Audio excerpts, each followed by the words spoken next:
Friends, welcome back to Varni's kitchen. ఈరోజు మనం evening snack రెసిపీని ఒకటి చూద్దామండి.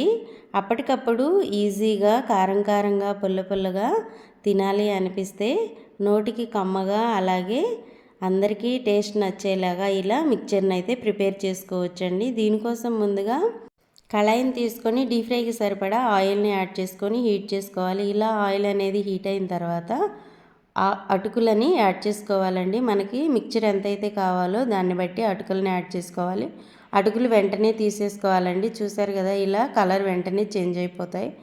ఇలా అటుకులని ఫ్రై చేసుకున్న తర్వాత పల్లీలను కూడా యాడ్ చేసుకోవాలి. 1 కప్పు పల్లీలని యాడ్ చేసుకొని ఇవి కూడా ఫ్రై అయిన తర్వాత పక్కన పెట్టుకోవాలి. అలాగే పుట్నాల పప్పుని ఒక 1 కప్పు తీసుకొని ఫ్రై చేసుకోవాలి. వీటన్నిటిని ఇలా ఫ్రై చేసుకొని పక్కన పెట్టేసుకోవాలి.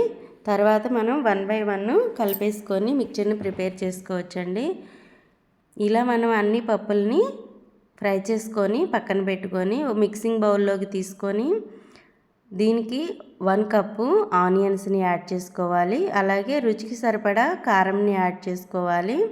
అలాగే రుచికి సరిపడా సాల్ట్ని కూడా యాడ్ చేసుకోవాలి.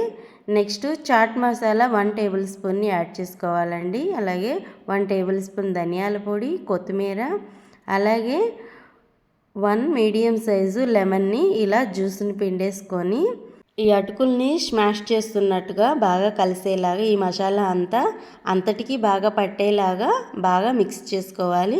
ఇలా మిక్స్ చేసుకొని ఒకసారి టేస్ట్ చూసుకొని మీకు ఏదైనా కారం కానీ సాల్ట్ కానీ అలాగే లెమన్ కానీ ఏదైనా సరిపోలేదనుకుంటే ఒకసారి అడ్జస్ట్ చేసుకొని సర్వ్ చేసుకోవడమే ఫ్రెండ్స్. ఎంతో ఈజీగా అప్పటికప్పుడు ఎమ్మీగా చట్పటాగా ఇలా ఈవినింగ్ ఎలాగైనా స్నాక్గా పిల్లలకు కానీ పెద్దవాళ్ళకైనా కానీ ఎంతో ఇష్టంగా తింటారు.